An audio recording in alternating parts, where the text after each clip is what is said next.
Hey everyone, this is the first episode of what I'm probably going to call I was going to call it Cozy Closet Combos, or Cozy Closet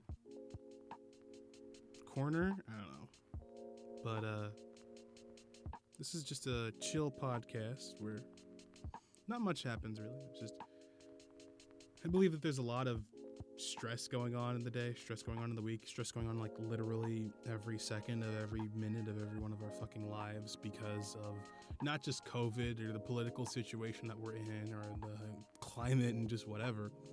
It's just life, man. Everything's just fucked.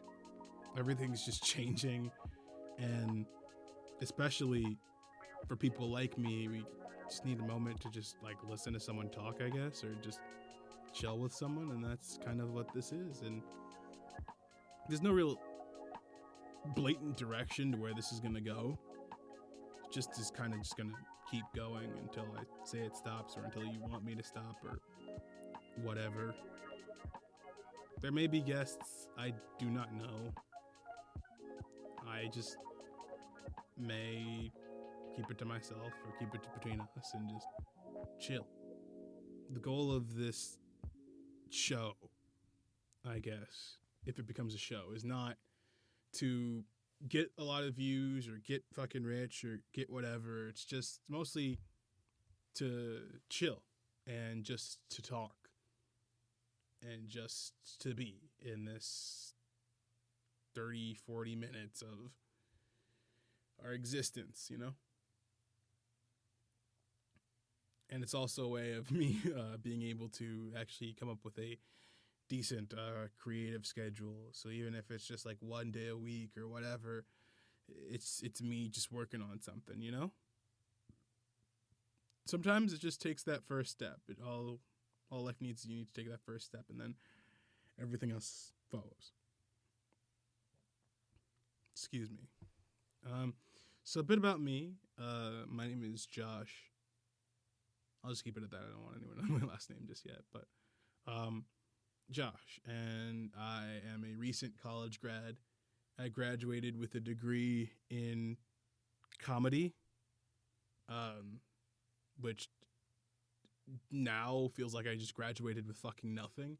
I also did a little bit of a voiceover work, minoring in voiceover, and so, like, I really would like to work in voiceover. That's my prime thing. Like, I like writing, I like acting, I like voiceover more than I do regular acting. But my goal is just kind of to create and get my art out there and just to see what happens. And ever since graduation, it's kind of felt weird. Because I don't know if you've ever had this or you're going to have this or whatever, but it's a sensation after you graduate where it's just this sort of weird period of aimlessness, this weird period of just floating around and being adrift in existence and being adrift in just, I guess, nothingness. You spend around 20 years of your life just being told what's gonna happen. You know, you're told, okay, you go, I mean, even before you know it's happening, you know. You go into preschool, you go to kindergarten, you go to first through whatever grade I think first through fifth grade, which is elementary school, and then middle school, and then high school. And then you're supposed to figure out what the fuck you want to do by high school. And then you go to college. And then you graduate with whatever it is that you wanted to do. And you just exist. And now you are here. And now you go. And that's sort of what it kind of felt like a lot with life. And with me specifically. And I think that's kind of bullshit. Not gonna lie. I feel like it's this weird lie that we've all told ourselves, or society tells you, rather, that you're just going to figure out what you're going to be by, like fucking 18 years old? You think that you're gonna figure out everything by 18. When I was 18, I had an idea that I was going to be in theater. When I was 5, I had an idea that I was going to be a astronaut. And when I was in middle school, I had no idea. I just wanted to be popular, I guess.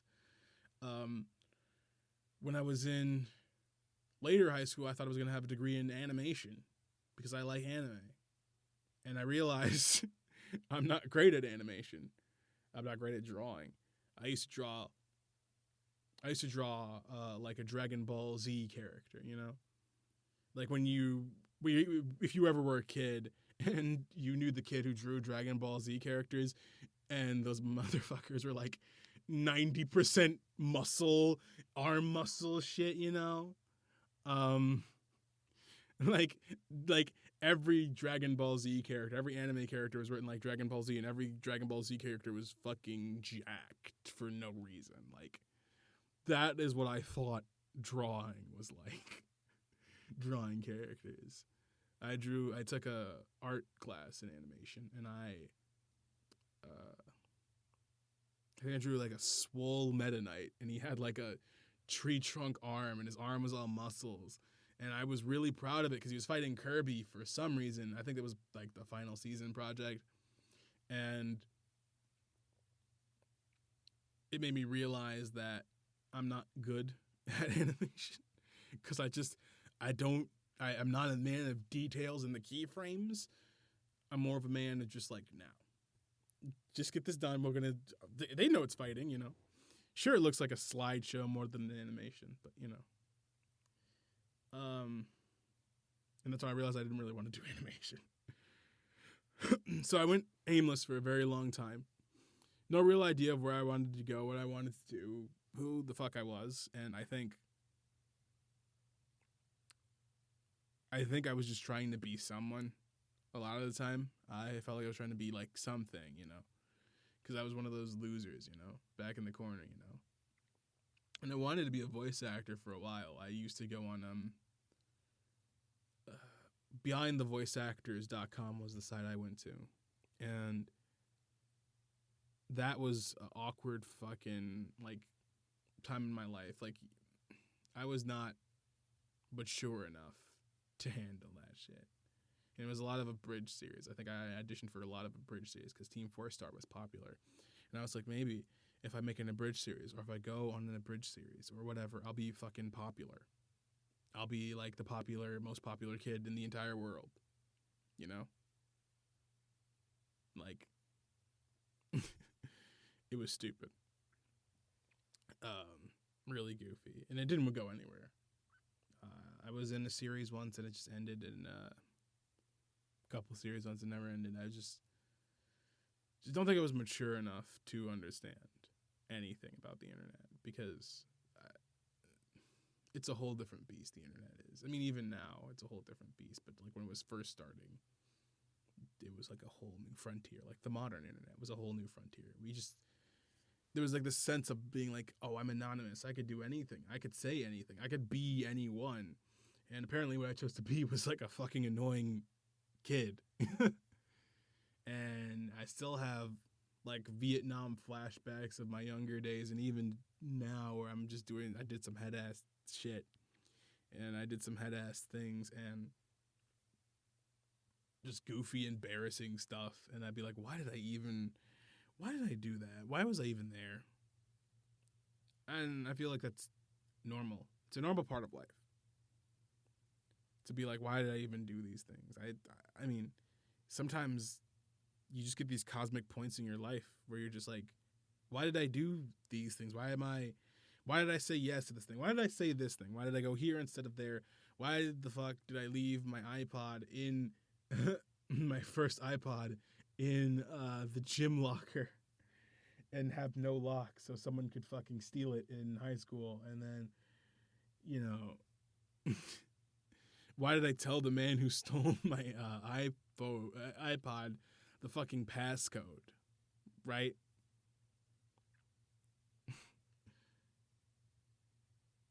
It's like dumb stuff like that. No, it wasn't high school. It was middle school. But, yeah. So, you have these questions, but I feel like that's what makes you you, makes you what you are, makes you how you are. So during high school, I just didn't know what I wanted to be. I thought I was an animator, did some graphic design stuff. Still fancy some graphic design. I'm not good at it. I still appreciate the art that goes into it, but I'm not great. And eventually, I stumbled into a class. No, it wasn't a class. It was a club. It was a club. God, I forget what it was called. It was like something Crows or something. Shakespearean Crows. Anyways, it was the Shakespeare Club. It was the Nerds Club. And it was really cool because theater gives you something like a crazy fucking loner like me and many other people like me. Liberal arts gives you, especially theater, sort of sense of belonging and a sense of just being with people. You know, like, hey, I have no friends, or hey, I feel like I'm alone, but every couple of days, every week, I have an obligation to go and hang out with a bunch of people that some I may like, some I may not like, and I get to just be cool, you know? And I get to hang out with people, and people like me, and people who are like me like me. And that was the best moment of my life. I didn't have a lot of roles. They had like a yearly showcase, and it was like little clips from different Shakespearean things, and it was really nice. But it wasn't the main stage productions at ETHS in my high school. Like we had big main stage productions, and then they had the fucking basement auditorium. It wasn't actually a literal basement, but it might as well have been, where they put on all the small shows and little small like musical events. It was basically like the baby room. Yeah, we'll bring out stuff for the big room, but we're gonna have a little baby room to keep people like me and like lower stuff in, you know, or maybe it's for class meetings or something like that. We kind of were in that room. I still am, but I was really fat, so it may have just been small to me. But it didn't matter because when I was able to go on to the stage, I was able to just, you know, exist. I was able to just be looked at and be liked for what I did. I also took, I think from there, maybe even before there, I took classes at Piven Theater. Before that, I took classes at Piven Theater, and that was cool. Just hanging around with people. They didn't really do plays there. What they did at Piven Theater was we took small stories and then we transformed them into like little mini stories using words from the text of the book and words from this and words from that. And we were just like, let's make a story. We're going to make a thing. We're going to go choose these small stories like I think it was like Ray Bradbury's story was one of them. And it was really cool. I also was always like a father figure. I don't know why. I'm super tall. I'm like 6 feet almost. So I guess when I was like super tall, you automatically assume like I'm a dad. I can't be a kid because I'm too tall. I tower above everyone. Like, you ever notice that in theater? Like, none of the kids are like, the kids have to be really young looking or shorter than the parents, or else you're like, oh God, that man gave birth to like a giant, you know? Like, did he get relations with the Amazonian woman? Like, why? Also, like, why is he look nothing like his son? Or, you know? But it was fun. It was experience. It was a way to socialize, a way to be with people. And I think that's what I liked about theater most, was being with people. And I still like it, though. It's just being with people, creating art, and just making things and throwing it against the wall like now. And that's what really carried me through a lot of this. Then, after that, I really wanted to go to Columbia College, Chicago, which was like the dream college for me. I mean, I loved it. It was like theater nerd heaven. It was super nice. They had like Columbia loves to put on like a lot of, if you've ever thought about liberal arts colleges, try to go to Columbia and take a look around because they put a lot of money into a lot of things, and one of the main things that they usually put on is like spectacle. Because like, man, the spectacle of Columbia is something to be revered. Like the amount of stuff that they put in to make their college seem appealing, and it is appealing. Don't get me wrong, I don't hate it. Is amazing. Like it's godlike. And I was blown away. But I really wanted to go there for theater. But I think that there was a part of me that said like, this isn't for you yet. I don't think like the school is good for me, because it was very much I think I even understood instinctively, partially, was like,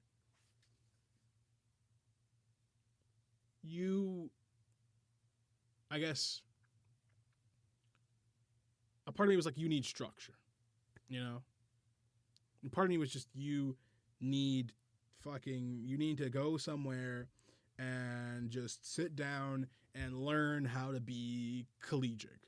Because the school's big, number one, Columbia's big. It's always been big. It's like, God, how many blocks in Chicago? Number two, it's full of people like you, full of people who are artists, but it's also like swamped and crowded with so many things. And it's so true. Like this college is nice, but it's also surrounded by many people out there. Some people who may be, more talented than others, but it's like so many things. It's so much pressure and so much like competition that I guess instinctively was like, I can't do it. So I went to a different college. And that college, I had like a lot of friends, very nice people, very lovely people, all of them. But I fucking failed everything. I was good at theater and nothing else. Like my gen eds were trash. My everything was trash. I was gaining weight. I still kind of am, but I was gaining a lot more weight than I was. And because there was no gym. That's the fun thing about college, is when you like realize, oh, there's no PE. Like there's no mandatory, you have to come and exercise with a bunch of other sweaty dudes. You can just go to class and, have pizza for breakfast, lunch, and dinner, and just eat as much ice cream as you want. And, I still to this day, like I have now started to realize the amount of calories, but like back in the freshman days, you just don't count calories. You're just like, bro, whatever, man. I'll stuff whatever down my throat. I do not care.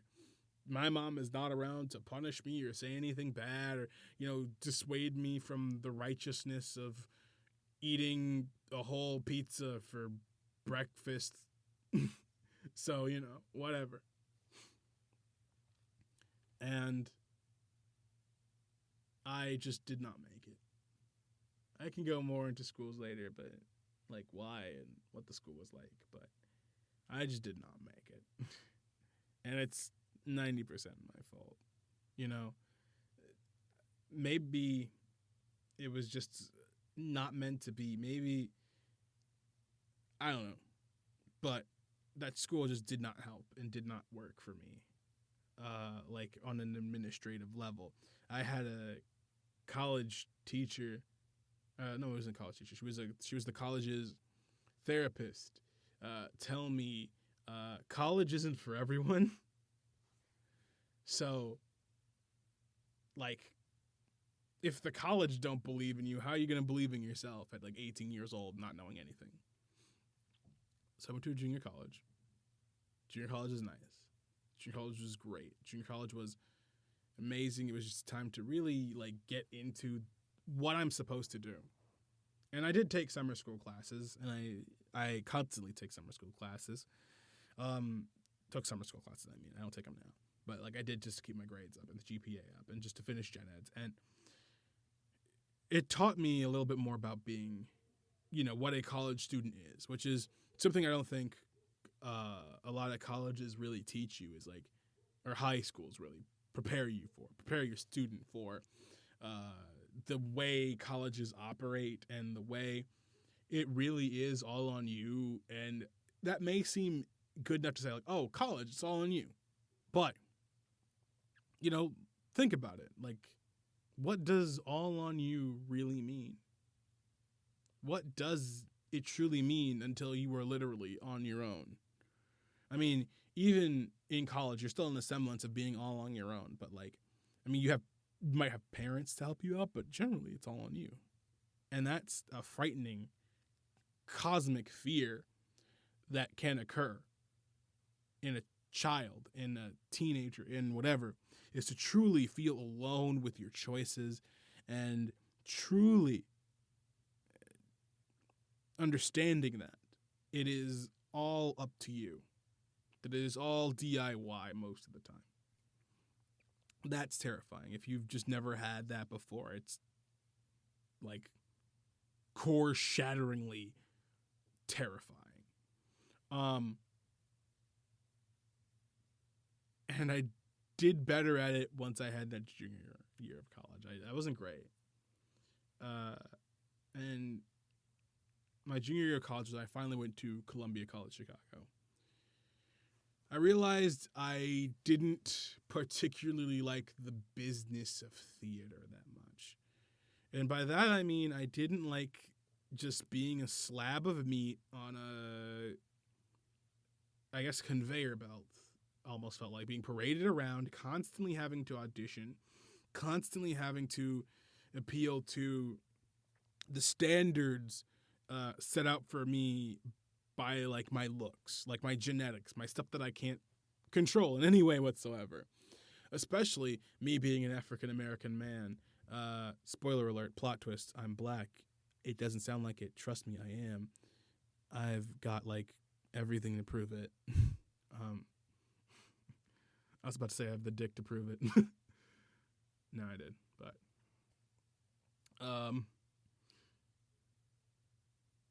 yeah, sorry. I just lost my train of thought, but yeah, as an African American man, I I just don't have a lot of roles in theater or in acting at all, really. You don't have a lot of roles for someone who speaks like me, who has the dialect like me, who has a voice like mine, but not the body like this voice would assume, you know? Like, even if you're thinking like now, oh God, this guy must be like super tall. I mean, I am tall, but like super sexy, whatever. I don't know. Maybe you think I'm sexy. It'd be weird if you thought I was just by my voice alone, but I mean, I encourage it, I guess. I don't know. But yeah, I'm not that. I guess it was what I would say. I'm not that type of guy. I'm not that type of person. And I feel like theater sort of punishes you sometimes for not being in a certain way of things. And which is why I like voice acting more, is because I can just not, I can be like right now I'm in my closet that I have made with my father's help into a voiceover booth, and I have made it into like this whole like soundproof thing, and I'm wearing shorts and Athletico t-shirt right now, and I could just be talking to you right now, and you for the past 20 minutes you may not have known what I look like or who I am just simply by my voice. And I think that there's something very, very special and very, very cool about it, you know? Very inviting and very warm. And that's what I like about it. That's what I like about voice acting. You can be whatever. So I took voiceover classes. Thank God I had some really good teachers. And they were able to, I mean, they still do deal with my fucking bullshit on a daily basis. And I love and respect the teachers that I still have that are still helping me and still like rooting for me. And fuck all those that don't. No. But I respect it. I try my best every day. And sometimes it's hard, like now, to just sit down and just be like, I'm going to just do the minimal edits. I'm just going to put something out there and I'm just going to be myself. And I hope this encourages people, you know, to do what I'm doing, even if it's stupid, even if it's just complete, utter nonsense. Just make something with the minimal amount of effort and keep going. Just maybe baby steps until you feel like you're ready for it. You know, if you have a mind like mine that just like creates like so many different ideas and so many different things that you start to be overwhelmed by the sheer amount of it all. Do what I'm doing right now, I guess. Take baby steps towards everything. Don't look at it's hard to look at it's hard to look at the giant plan that you have. It's easier to just take some things one step at a time, you know?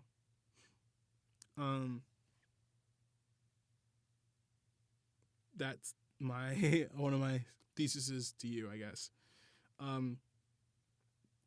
And yeah, basically I took classes for voice acting there. I changed my major from theater to comedy, mainly because I could use my theater credits toward it, but also I just like to be a little bit more funny. I've been told I'm a funny guy. I like to write. I don't like writing huge plays or sweeping epics a lot. Like, if I have to do like a 60-page thing, I will. Doesn't mean I'll like it, though. Doesn't mean it will be consistently good all the way through. But I can do 30. I can do like a sitcom. I could do like a short drama. I could do that. And I mostly like being funny. And I guess I want to work on my comedic chops as well. And the final semester of the comedy degree was like the greatest thing ever for me. And that was basically, I got to do a whole semester at Second City. If it exists anymore, it'll probably still exist. But, you know, right now, just to put this in a time capsule, Second City, at least the Chicago location, was put up for sale along with the IO Theater, which again, adds to this whole overwhelming, like, cosmic change, you know, in life. I think that there's a tweet, I'm going to get the tweet up, that kind of exemplified everything for me. But essentially, that happened, and the semester at Second City was great. It was beautiful. It was amazing. It was so just right for me, and I met a lot of people that I like, and I'm still like, I wish I could hang out and be friends with them not forever, but, you know, it's like, I wish I could still be friends and hang out with them. But, you know, with COVID, and especially everyone living out of state, and especially me prioritizing, I guess, the safety of myself and my family and others over just the innate monkey brain desire, I guess, to hang out with people, I guess, is like what holds me back and what makes me feel alone a lot of these times. And I sympathize with people who are in the same boat as me or feel like me or whatever like me. And I just want to, you know, tell you that you're not alone and that you can chill with me for these 30, 40 minutes, and you can contact me, you know, just chill on Twitter. I'm on Twitter. I'll plug my Twitter later. Probably shouldn't plug my Twitter because I don't know who's really listening to this. It might be some creepy dude, but, you know, if you are, that'll be something to talk about on the podcast, I guess, or in this session, I guess, the next session. But yeah, I loved doing it. I put on with all my classmates. We put on a whole show. I'm not gonna say I. It's greedy to say I, but we put on the show together. We knocked it out of the park, and it was a great, great moment. And then brings you to now. I graduated college, and I had no idea what I was going to do. My first idea was like I was going to get an apartment. I was going to move out. I was going to get an apartment with some creative people and just work closer to Chicago because I don't really live that close to Chicago. I am the Illinois version of living to Chicago, which really means I live like 30, 40, 50 miles or minutes away from Chicago. But I just say I do because no one's going to care either way. You know, I feel like Illinois in and of itself is like 90% like anyone knows about Illinois is just Chicago. So it's just easier to say that, you know. And I feel like there's like a lot of states that do that. Do you feel like New York is only encompassed by just New York, you know? Probably some people outside of New York that just don't like associate with New Yorkians. Timb? Tim Sapiens. Anyways, people that don't associate with those people, or like aren't really like in that crowd, but they still have to say New York, you know. But yeah, it's just been a whole thing of just trying to connect to people online, just trying to keep some semblance of sanity. And basically, I tried to get an apartment. Didn't work out. I got a job at a telemarketing center. Felt like death. There are certain people of mental fortitude that have to take, that have the ability to do sales. I am not one of them, I discovered, because I am a fragile boy. I have a fragile heart. And so getting rejected 24/7 from 9 to 5, actually it wasn't even 9 to 5, it was like 8 to 6. God damn. It was like, 8 to 6. Just crushed me as an individual, you know? And so I left that job, went to a job at a restaurant, host job at a restaurant. I'm not going to say much about it because they might be watching. The Chicago Illuminati, the Chicago restaurant Illuminati might be watching, and I would not dare anger them for they handle my food, and I would not want them to sabotage my food in any way for me saying disrespectful words about the establishment I worked at that no longer exists. So fuck it, I guess. Didn't really think far ahead in that restaurant job because it was not worth the amount of time I put into it, because I was paying. Most of my paycheck was getting to go there. And at the same time, I was also doing an internship at the Annoyance Theater and Bar, and also helping with the IO podcast studio. And it was amazing, like the amount of stuff I was able to do at that bar, and it was amazing the short time I worked at the studio. But again, those were all cutting into money, and I wasn't getting paid enough. And I got a job at another place which I'm working at right now. And first they said, "Oh, well, you're a great fit for the job. We'll give you, we'll do a background check on you, and we'll call you back when we do the background check." And then COVID happened, and I didn't have that job for like 3 months, or what felt like years, honestly, in COVID time. And basically, I was living off of unemployment. Not living off of it. I live with my mom and dad, but I was living with unemployment. I was just trying to figure out what the fuck was even happening, as opposed to now, which I know what's happening and it's still fucking brutal and disparaging to know what's happening. But there is a light at the end of the tunnel, I hope. And there was a light at the end of the tunnel for the job. I thought that they were going to not accept me for a job, so I was applying for other jobs. And then in the meantime, the job called me, the original employer, and they said, "Hey, we're sorry for basically leaving you on red for 3 months while we were shut down. Do you want to come and work with us?" And I was like, I panicked first. And like any person who panics, you say something really stupid. And so I was like, let me just talk to my mom, and I'll be right back. And I hung up the phone and talked to my mom, and she was like, "Why did you say yes?" I was like, "I don't know." I said, I'll call you. And she's like, "Tell him you said yes." Tell him yes. You don't have any money. You don't have any time on your hands. You're getting a job. That's great. And I was like, okay. Called them, got the job. Light at the end of the tunnel, I guess. I don't know. It's a job. It's not the greatest job. It's not what I want to be doing for the rest of my life. That's for damn sure. But it is a job, and it is a stepping stone in the right direction. Sorry, I got the Facebook post. I went on a tangent, but the Facebook post I was looking at was by a Twitter for Howard Sherman, at capital HES Herman. And it says, I think I need to put this as plainly as I can, and I apologize for shouting, and I'm not going to shout. People who work in the live performing arts aren't just not working. They are prevented from engaging in the work and careers for which they were trained. And I feel like there's a lot of people out there that feel that way. A lot of people out there who who unlike me, who was able to, get like a, I guess, get like a good mic and a good family that was able to help me out. There are a lot of people out there that are worse than me. A lot of people who are theater, but like they don't have anything.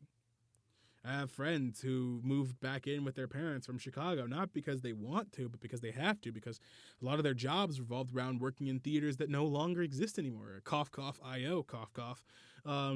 Or cough, cough, Second City, cough, cough, who knows.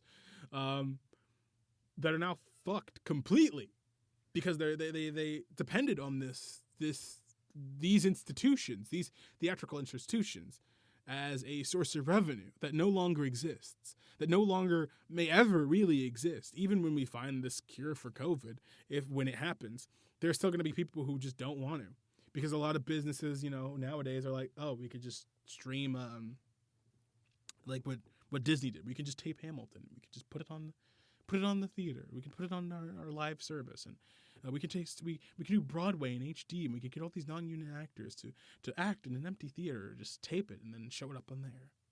I mean, sure, people may come for the theater, but theater is a dying art. I mean, comedy theaters are great, but I don't know how long any of this can last in the age of technology. But I hope and I pray that like everyone fights for the ability for this to stay, and the ability for this to really just fucking exist. That's all I really wanted to do, is just exist, so I can fuck around with people that I like and people I'll get to like. Anyways, I'm working at this job, and I don't know. I guess it's a stable job. And I have nice coworkers. I have some not nice coworkers. It's a regular job, It's that I understand that I was raised kind of sheltered, I guess. I don't know. My dad told me that like once. He said, I didn't raise you completely right because you didn't have to want or suffer for anything. You just kind of got it. So, it's one of those things where it's like, God, I didn't know that work could have assholes and nice people mixed together. But then I'm like, oh, wait, that's just fucking college. That's just high school. It never ends. Like the song goes, high school never ends. Here we go again. I don't remember the other lines, but, the names, the faces, and the trends. High school never ends. Oh, oh, oh, oh, oh, oh, oh, oh, oh, oh, oh. And, yeah. You're always gonna, I think that's one of the things you need to learn through life, I guess. It's the shitty thing, but there's always gonna be the assholes at work. There's always gonna be the assholes who don't understand that they're assholes at work, which is a lot of, I'm gonna tell you, there's a lot of liberal arts people, a lot of people in art, and a lot of people in life that just don't fucking understand how much of an asshole they are, but they like to I guess, they like to hide it under this idea of, oh, I'm just being down to earth. I'm just being me, sister. I'm just being, I guess, Mary. It's always, we always know it's like some white person. It's never like a black dude. But they're like, oh, I'm super smart. I'm just being me. I'm just being super cool, super fresh, super stylish. And if you can't handle my bluntness, then maybe you don't deserve to be with me. And like 90% of the time is their bluntness is just being direct assholes to another person, not actually offering constructive criticism, not actually trying to help you, but just being assholes, And yeah, that's one thing you need to learn, is that there's always going to be those type of people. There's always going to be the assholes who don't think that they're assholes. There's always going to be assholes. There's going to be nice people. There's going to be nice people who are in positions of power that they really shouldn't be in. Like, honestly, like they're, the group project type thing. There's always nice people in group projects. Most of the time, nice person doesn't actually know how to get shit done. That's kind of me. I'm not going to lie. I'm nice. I try to be nice. I do my best, but sometimes, God damn it, I will fuck it up sometimes. I'll let my conscience get the better of me. I'll be too afraid or something. I just don't know. I'm trying to beat that. And you're always going to have those people in your life. And they're always going to be around you. But just know that they're not forever. Assholes are not forever.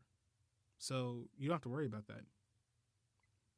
Good friends may not always be here forever, but that just means the time we spend with them is greater. You know? People like me that are great, but they need help, won't always need help. And so it's great to watch them rise to be better than you and better than yourself, you know? And I just want that for you. I want that for the entirety of the world. I know I can get dark and depressing and sad and whatever and sort of beat myself down, I guess, but I really want things to change, like deep down inside, you know? I really want assholes to stop being assholes and see why they're not assholes. I want people to just exist and be better, and I want people to get second chances. I believe in second chances because, you know, I would probably be still doing dumbass shit fucking up my life, even worse than it is.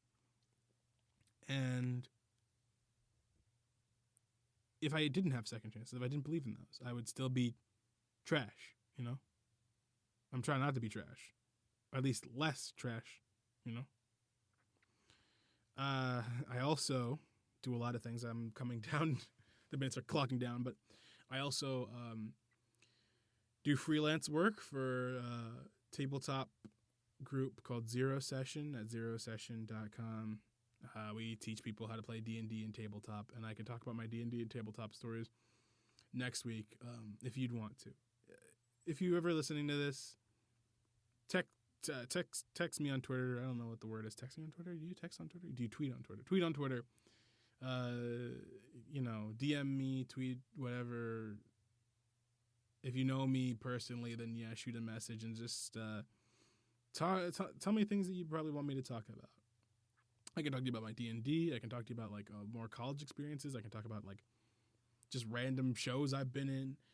I was originally going to talk about, like, I recently saw Lethal Weapon, like all the Lethal Weapon movies. And I have some interesting thoughts about the way that they treat, like, mental health, the idea of mental health and the idea of police and especially mentally unwell police. But that's a whole different conversation. I'm already almost out of time. But thank you for sitting down and just know that you are loved, you are cared for, and you can be better, and you will be better. I was gonna say you must be better, but I don't want to. I'm not your betterness dictator. Do what you think makes you better. If you're feeling depressed or you're feeling suicidal, check with loved ones. If you are feeling alone, reach out to people and just tell them, hey, can we chat, you know? If you're feeling whatever, just reach out to someone, you know? You can follow me at capital J, Joshua, capital R-E-W, Ilson, so Joshua R-E Wilson on Twitter.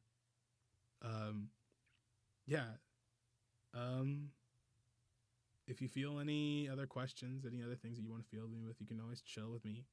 I always like to chill with people. I'm a very social guy. I may be random as fuck, and I may not really be as responsive sometimes because I get in funks and moods and shit. But hopefully, we can both work together to overcome that in various ways, you know. Thank you very much, and this has been, I guess, what was it? The Cozy Closet Corner, the Triple C. And thank you very much, and have a good day, night, week, rest of your fucking life, year if we never meet again. And if we never meet again, I hope you have a good rest of your life, man. Or woman, or whatever you identify yourself as. Peace, love, and hugs.